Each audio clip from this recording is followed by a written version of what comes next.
बेटा, तुम्हें व्यर्थ ही बाल हट कर गया। कह तो रही हूँ धीरे धीरे। बस माता जी, यह शब्द फिर दोहराया तो मैं अपने प्राण यहीं पर त्याग दूंगा। शीघ्र बताइए पिताजी कहाँ है? बेटा, शोक है तुम्हारे पिताजी हम सबको छोड़कर इस संसार से सदा के लिए चल बसे हैं। क्या कहा? पिताजी! पिताजी! पिताजी! मैं भागा जो आपके अंतिम समय पर भी दर्शन ना कर सका। भाई रामचंद्र जी और लक्ष्मण जी धन्य है जो अंतिम समय पे पिताजी की सेवा में रहे। बेटा, वह तो पहले ही वन को चले गए थे और उन्हीं के वियोग में महाराज ने प्राण त्याग दिए। तुम्हें तो याद तक नहीं किया। माता जी, ऐसा दर्द चारों पुत्रों में से उनके अंतिम समय पे कोई साथ नहीं था। भैया रामचंद्र जी से ऐसा कौन सा अपराध हो गया था माँ जो उनको बन जाना पड़ा? कृपा करके सब समझा दीजिए। बेटा, शोक को छोड़कर मेरी बात ध्यान से सुनो। महाराज ने तो तुम्हें ननिहाल भेज दिया और राम को राज्य सौंप दिया और तुम्हें पूछा तक नहीं। अब तू ही बता, मैं ये कैसे सहन कर लेती? भला हो बेचारी मंत्रा का जिसने मुझे मौके पे सचेत कर दिया। बस फिर क्या था, मैंने 2 बार राजा से मांग लिए। एक वर्ष से तुम्हें राज्य और दूसरे वर्ष से राम को 14 वर्ष का वनवास। बेटा, तुम्हें तो खुशियां मनानी चाहिए। हाँ हाँ, अब मालूम हुआ यह सब आज तूने ही लगाई है।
रियो पुष्पा, यह सब तेरा प्रयास है।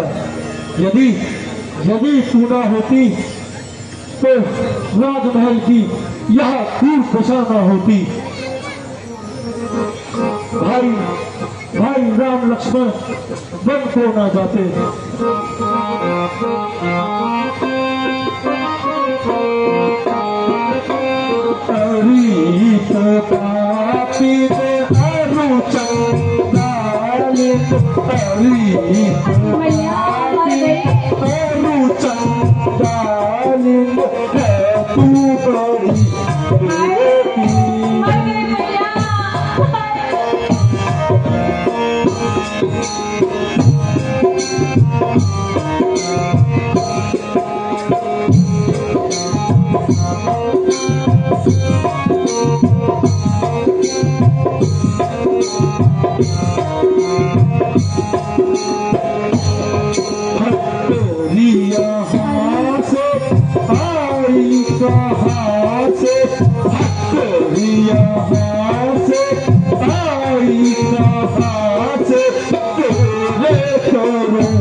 भलाई के बदले बुराई मिली। मेरे लाल अब अधिक ना रो। दूर हो जा मेरे सामने से। बेटा, क्या तुझे मुझसे मोह नहीं? हाँ हाँ, मुझे तो तुम्हें माता कहने पे भी लज्जा आती है।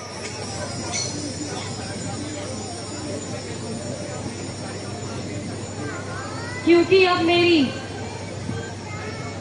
भलाई का बदला देने का समय जो है, तभी तो भाग रहे हो। बदला बदला तो तुझे तब मिलेगा जब जब भरत तेरे सामने प्राण त्यागेगा। बेटा, यह कैसा विचार है? तुम्हारी माता ने यह सब तुम्हारी भलाई के लिए तो किया है। ओ दुष्टा, तू मुझे बेटा। बेटा बेटा कहकर बेटा, मेरे माथे पर कलंक का टीका ना लगा। अरे ओ बेरहम, तूने पिताजी के प्राण ले लिए। भ्राता रामचंद्र जी, सीता माता जैसी सतवंती और लक्ष्मण जैसे सच्चे भ्राता को जंगल की ठोकरें कहने के लिए भेज दिया। अब तू मेरी आंखों के सामने से दूर हो जा। चलो भैया शत्रुघ्न, जाकर उस दुखी माता को देखते हैं। चलिए भ्राता। माता जी, माता जी। है कौन?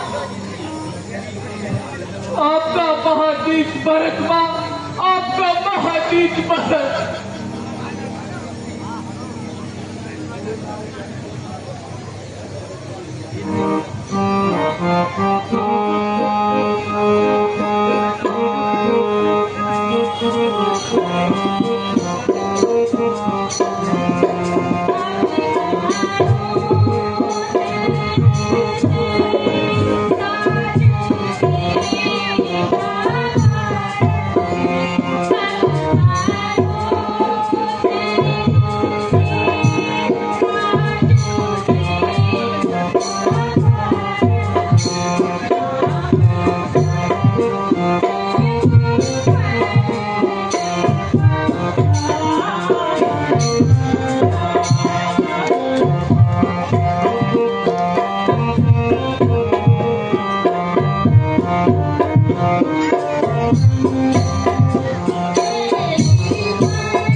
माता जी, मैं आपके चरणों की सौगंध खाकर कहता हूँ कि इन बातों का मुझे कुछ भी पता नहीं था।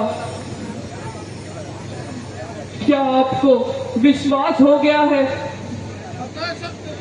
कि मैंने ही रामचंद्र जी को वनवास दिलाया है? नहीं मां, नहीं।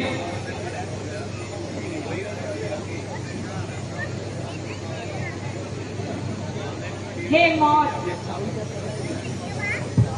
है मेरे लाल, तुम्हें क्या हो गया?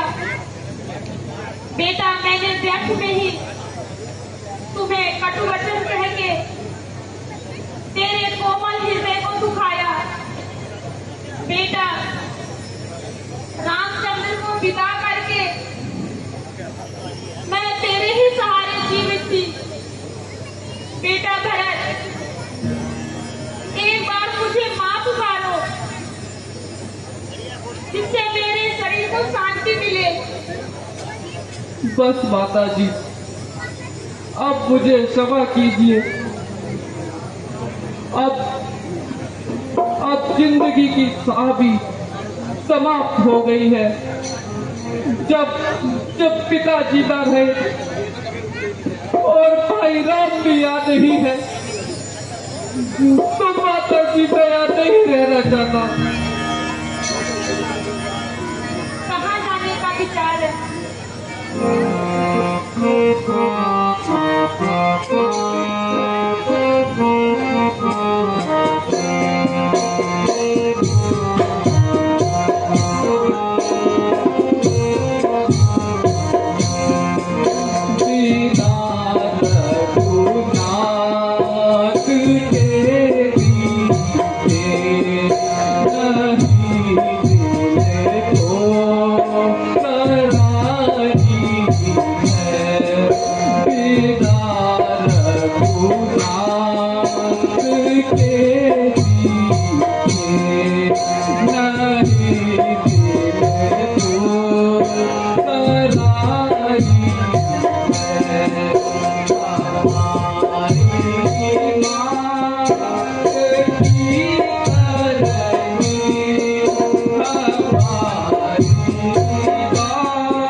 और शायर ना बनो।